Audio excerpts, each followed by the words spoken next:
something you might not know about Canada. Back in the 1920s, the T-Dot was known as Toronto the Good. But it was also home to Norman Red Ryan, a notorious gangster and bank robber. In 1924, he was sentenced to life imprisonment, but prison seemed to change him. In 1935, Prime Minister R.B. Bennett helped him to get parole. The new Red Ryan became a Toronto celebrity.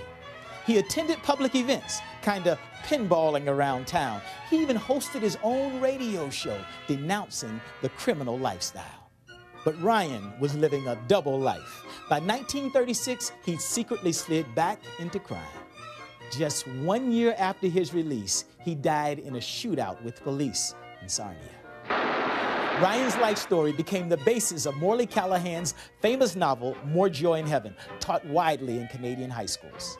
I'm Pinball Clemons, and that's something you might not know about Canada.